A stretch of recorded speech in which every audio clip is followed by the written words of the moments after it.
کون نہیں جانتا حضرت جنید بغدادی رضی اللہ تعالیٰ عنہ کو۔ آپ کی جوانی کا عالم ہے، آپ اتنے بڑے پہلوان ہیں کہ آپ کے مد مقابل کوئی ٹھہرنے کے لیے تیار نہیں ہوتا۔ آپ ہمیشہ بادشاہ کے پاس بیٹھے رہا کرتے تھے، چونکہ آپ سے کوئی کشتی لڑنے والا ہی نہیں تھا۔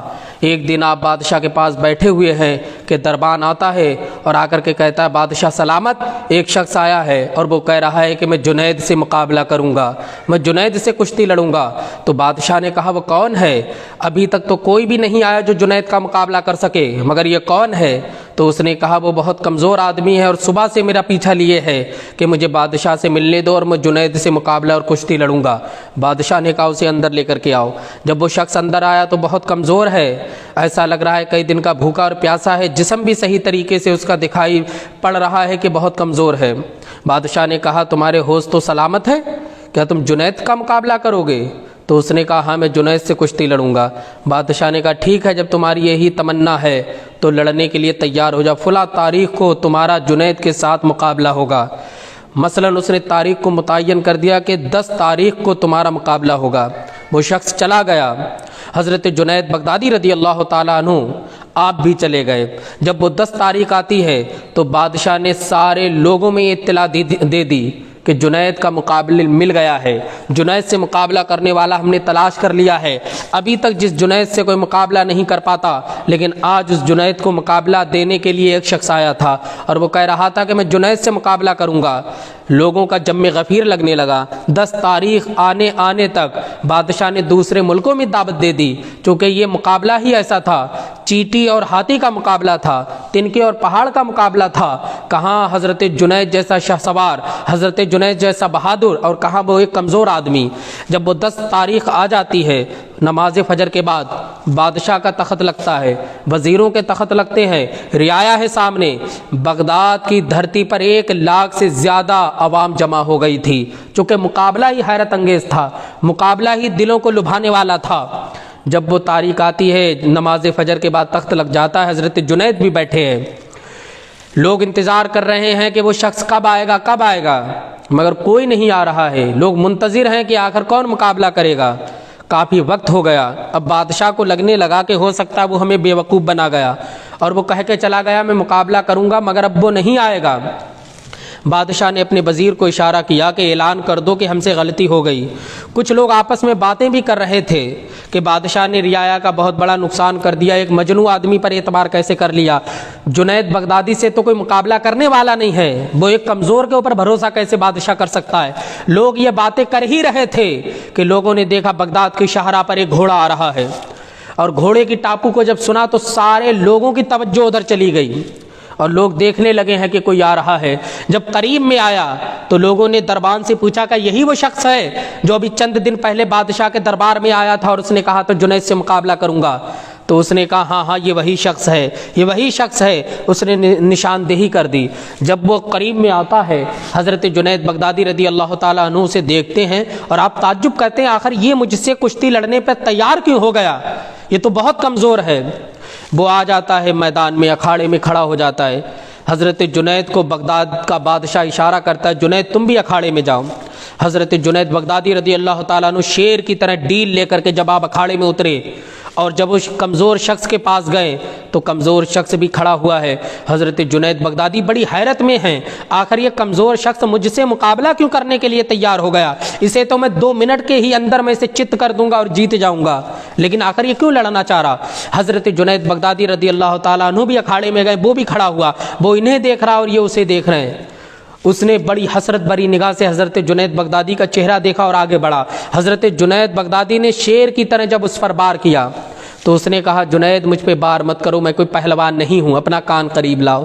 جب حضرت جنید نے اپنا کان قریب کیا، کہا اے جنید میں کوئی پہلوان نہیں ہوں، نہ تو میں کشتی کے داؤں پیچ جانتا ہوں، نہ کبھی اکھاڑے میں گیا ہوں، میں ایک آل رسول سید زادہ ہوں، اور میں اتنا زیادہ اس ٹائم مفلسی اور غریبی کے عالم میں ہوں کہ میرا پورا پریوار اور خاندان ایک جھاڑیوں میں چھپا ہے، سید زادیوں کے سروں پر رپٹے رکھے ہوئے ہیں، مگر بھوک اور پیاس کی شدت سے وہ بے حال اور بے چین و بے قرار ہیں۔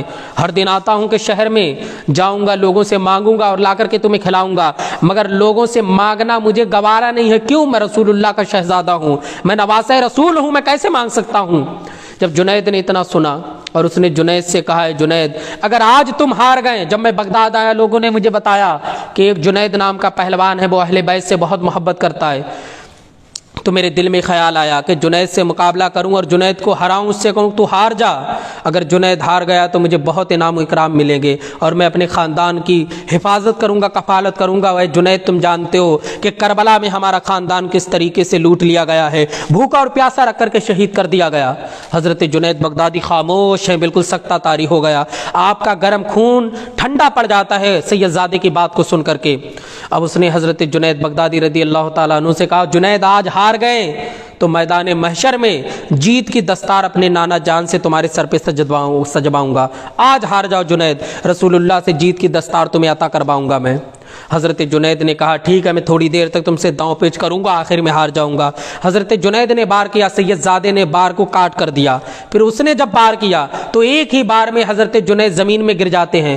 لوگ 1,00,000 کا جم غفیر دیکھ رہا ہے کہ جو جنید جس کے عرب و عجم میں ڈنکے جس کی بہادری کے جم بجتے ہیں، جس کا لوہا مانا جاتا ہے، کوئی اس سے لڑنے کے لیے تیار نہیں ہے، آج وہ جنید مقابلہ کر رہا ہے لیکن داؤں پیچ اس کے کام نہیں آ رہے ہیں۔ سید زادے نے اٹھایا اور چت کر دیا اور سینے پر سوار ہے۔ لوگوں میں عجیب بے چینی ہو گئی، یا اللہ یہ جنید کیسے ہار سکتا، آخر ماجرا کیا ہے؟ لوگوں نے سید زادے کو اپنے سر پر بٹھا لیا چونکہ وہ جیت گئے تھے، اور جنید بغدادی کے لوگ مٹی ڈالنے لگے، انہیں گالیاں دینے لگے، برا بھلا کہہ کے جانے لگے۔ بادشاہ نے کہا جنید کو نکال دو ہمارے دربار سے، اب اس کی کوئی ضرورت نہیں ہے، چونکہ یہ دنیا کے بادشاہ جب تک انسان میں طاقت اور ہمت رہتی جب تک رکھتے ہیں، بعد میں نکال کے پھینک دیتے ہیں۔ حضرت جنید جن کے چاروں طرف لوگوں کا عظیم جم غفیر رہا کرتا تھا، لیکن آج جنید تنے تنہا اکھاڑے میں پڑے ہوئے ہیں، کوئی پوچھنے والا نہیں ہے۔ حضرت جنید بغدادی ظہر کی نماز کے بعد وقت خود اٹھتے ہیں اور اپنے گھر آتے ہیں، وضو کرتے ہیں، نماز پڑھتے ہیں، نماز مغرب پڑھتے ہیں، عصر پڑھتے ہیں، اور عشاء پڑھ کے جب اپنے بستر پہ جاتے ہیں تو رونے لگتے ہیں زار و قطار، اور ایک ہی جملہ ان کے کان میں گھوم رہا تھا کہ آل رسول نے کہا تھا کہ یہاں ہار جاؤ میدان محشر میں جیت کی دستار مصطفیٰ سے دلواؤں گا۔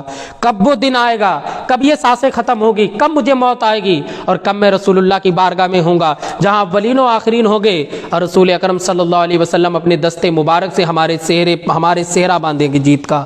حضرت جنید بغدادی روتے جا رہے ہیں، کہہ رہے ہیں کب یہ زندگی بے وفائی کرے گی، کب مجھے موت آئے گی۔